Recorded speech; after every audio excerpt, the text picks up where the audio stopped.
The perfect cross between speed and teamwork can only be achieved by a select few teams, and today we get to see which ones.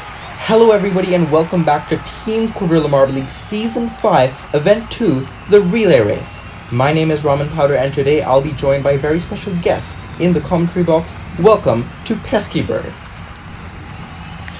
Hello everybody, I am very grateful to be here as we see this serpentine track, a very staple of the Quadrilla Marble League, this traditional layout. It's very treacherous for these marbles, so the best teams will be shown here, going through 4 different S sections. They have to work as a team to be number 1. The test run will show the Death Adders and the Snake Eyes. Typically teams will reverse their lineup and have their captains go last, and you can see the handoffs can make all the difference here in the relay race. For the Snake Eyes, they had a great first handoff and never looked back. Look at how far that second marble was ahead of the second Death Adder. And from that point, the Snake Eyes had an easy victory all the way towards the end. 5.31, that is actually pretty close to the record of 5.13 set by the Golden Cheeses last season. And now we're going to get started with the main event, the Valley Dashers and the Cold Fusion. The Valley Dashers got the win in the first event. We'll see what they can do here in the relay race. Typically a good team in the relay race. They have a slight lead. Cold Fusion, oh, they're very close towards the end, but I think the Valley Dashers did hold on. Oh, a heartbreaking finish there for Cold Fusion. They got so close. They even, I believe, took the lead there, but just at the line, lose out by 15 hundredths. Valley Dashers will continue their good form as they move on here. Now, the Maze Runners and Bobble Squad, heat number 2. And they're off. Second marble for Bobble Squad gets a big lead, and Maze Runners try to close up. They did manage to close up a bit, but the Bobble Squad, that first handoff was so good for them, and they had a healthy enough margin that they will easily be moving on. It was healthy, but it got very close at the end there. Only 900 separated them at the line, but Bobble Squad will moving on. Now, Shadow Riders and Pumpkin Patch. Pumpkin Patch trying to ride the momentum after a great qualifiers. See here against a very strong team in the Shadow Riders, and they are just struggling. Pumpkin Patch absolutely dominate this heat. The Shadow Riders looking out of their element for a past winner in the relay race, no less, with the Pumpkin Patch dominating here in heat number 3. Easily the biggest margin of victory we've seen thus far. 5.48, that is a great time for them. Meanwhile, Shadow Riders over 6.5 seconds. So very surprising for the Shadow Riders, but we move on to the 4th heat. A pretty stacked one here. Deep Divers and Golden Cheeses, 2 former champions here. Deep Divers slightly ahead in the top lane. Golden Cheeses try to close up. They slow down a bit in the 3rd leg, but the Deep Divers will manage to hold on going towards the end. It was close between these two teams. Golden Cheeses, silver in this event last season, but they're going to be knocked out in the 1st heat. Yeah, both teams having issues in that 3rd leg, but Deep Divers managed to stay composed and get the win. Now, a rivalry matchup, the Rosebloods and Green Supreme, 2 teams who, former Lotus teams, are trying to get ahead of each other. Green Lotus had a great first event in the anchor length. It's going to be close, but the Rosebloods have more in the tank and will eke out the win. They're going to be very pleased for this victory here. Almost neck and neck going into the final handoff, but the Rosebloods just had a better anchor, and they will win. 5.78 for them, 6.14 for the Green Supreme. Not the worst time among those that have an advance, but still. Over 6 seconds, they are not going to be very pleased with that. Now, Efficient Eggs and the Bacon Brawlers, another rivalry matchup between these two formerly Breakfast Bowl teams. Bacon Brawlers get a better start. Efficient Eggs close up, and the Efficient Eggs will get the win in the anchor. Bacon Brawlers, at this point in the replay, you can see they were ahead. In the 3rd leg, Efficient Eggs catch up. They're about neck and neck going to the final handoff, and the Efficient Eggs ride that good momentum all the way towards the finish line, and 5.67, they will get the win over the Bacon Brawlers. Nearly almost a second victory there, and oh, what's happening here? Some tensions perhaps flaring between those two teams. Not the first time it's happened. But we move on to the 7th heat. Team Atlantic and the Treat Fleet. Perfect attendee in the Team Quadrilla Marble League versus a Team Rookie with the Treat Fleet. It's about neck and neck. Treat Fleet get the head in the anchor. And actually, a nice comeback victory for them. Team Atlantic seem ahead in the first leg. Here's where Treat Fleet take the lead briefly going to the anchor. And the final marble stretches it. Caramel ahead of Narwhal. And they will get their first top half finish after getting dead last in the first event. That's great for them. Yeah, definitely needed for this team. Struggled so much in the qualifiers in the past. But now, Venomous Vipers and Poison Ivy. Another rivalry matchup here. Will come out on top. The hosts, former host team here. And right now it's Poison Ivy, who are well behind. And the Venomous Vipers will cruise to an easy win in front of their fans. That was one of the easier victories we saw in this event. The Venomous Vipers got ahead early. Poison Ivy seemed to catch up a bit towards the third leg, but it was not nearly enough to beat the home team.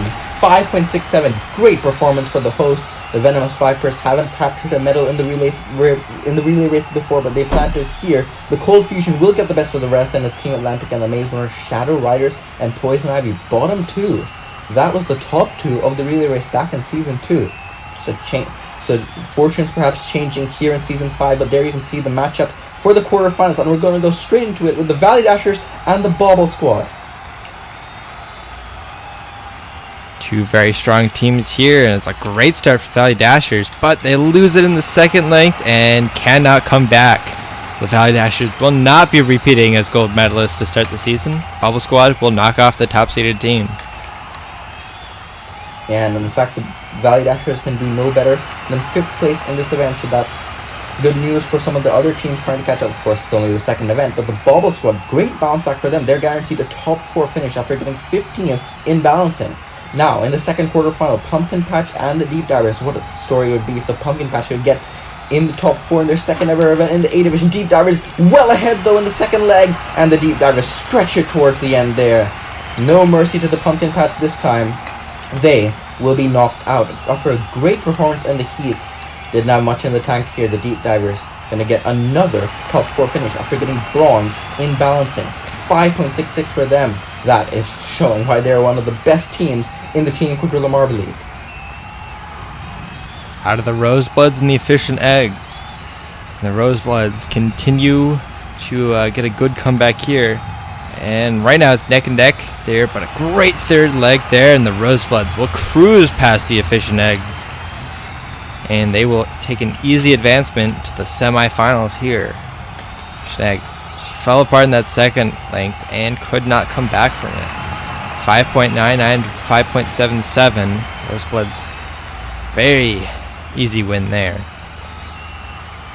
And now in the final quarterfinal, the Treat Fleet and the Venomous Vipers. The Treat Fleet could be eyeing up a top 4 finish in their second ever event. They're ahead in the second leg. Venomous Vipers catching up to them. The Venomous Vipers pull off a brilliant comeback in the second half of the race. At this point, the Treat Fleet was ahead. Here's the third leg where the Venomous Vipers pretty much closed that gap entirely. And in the final leg, the anchor brings it home for them. The Treat Fleet, oh, they were so ahead in the middle part. They are going to be knocked out here, and only a 6.23. That will only be good enough for 8th place, but the Venomous Vipers are ecstatic that they are getting another top 4 finish. After just missing the medals in the first event with 4th place, they are eyeing up a potential medal here, or even potentially winning the second ever event. We have some great teams in the Final 4 here. 2 champions and a podium sitter, and another really good team, the Bubble Squad here. Bubble Squad get a good start there, but the Deep Divers well ahead, and they will cruise to the final well ahead of the Bubble Squad. Not even in doubt there. They had a little bit of a hiccup there in the second leg, but the third and fourth leg just cruised to an easy win. Bubble Squad had no answer. And the Deep Divers have guaranteed their second medal in 2 events. They'll be joined by one of the Rosebloods and the Venomous Vipers, the home team, egging the Venomous Vipers on. They've pulled off great comebacks before. Can they do it here again? Rosebloods ahead. Can the Venomous Vipers catch up? Oh, it's going to be close towards the end. Who got it? The Rosebloods and the Venomous Vipers. We're going to have to go to the finish camera to see this one. These two teams, that is the closest finish we've seen by far all event. Oh, did the Venomous Vipers get by? The Rosebloods were ahead. The Vipers had to do some catching up. And by 0.03 of a second, the Venomous Vipers pull off the comeback once again over the Rosebloods. Oh, they are so happy. They are guaranteed a top 2 finish here in just the second event of the season. But before that, we go to the bronze match between the Bobble Squad and the Rosebloods. Who gets the lowest step of the podium? They're off on a great start from the Bobble Squad. They're neck and neck right now, and they'll cruise to an easy bronze medal. The Rosebloods could not respond after that very slow start there. They got pretty close in the third leg, but the Bobble Squad will cruise to a bronze medal in the second event of the season, something that the team definitely would like to have. Now, on to the final, the Deep Divers and the Venomous Vipers. Can these two podium sitters from last season do well here? It's the Venomous Vipers out ahead. Deep Divers cruising the anchor leg, and the Deep Divers will get their second medal of the season, and it's gold. Well done to the Deep Divers, about neck and neck at the halfway mark, and in the third leg, Marine pulls ahead and Seabed brings it home for the Deep Divers, 5.57 seconds to capture the gold medal in the relay race. And the Venomous Vipers will have to settle for silver, but that's still a great performance by the home team. But it's the Deep Divers, a team that has reigned supreme so many times in the past. They will reign supreme here in Event 2 in Season 5. Well done to the Bobble Squad as well for getting the bronze after a poor first event. But it's the Deep Divers, Venomous Vipers, and the Bobble Squad that will round out the podium in the second event.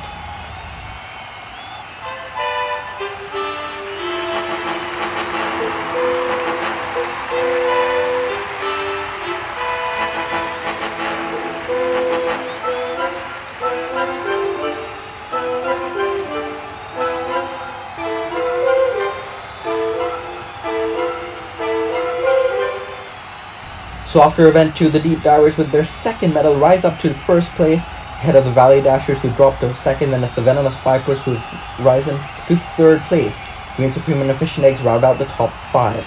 Of course, in the Captain's Championship of just the team events, because we've only had 2 team events, the standings are also the same here as well. We'll be back in a few days for the B Division event of the relay race, and then a brand new event with a Snake Egg Shootout.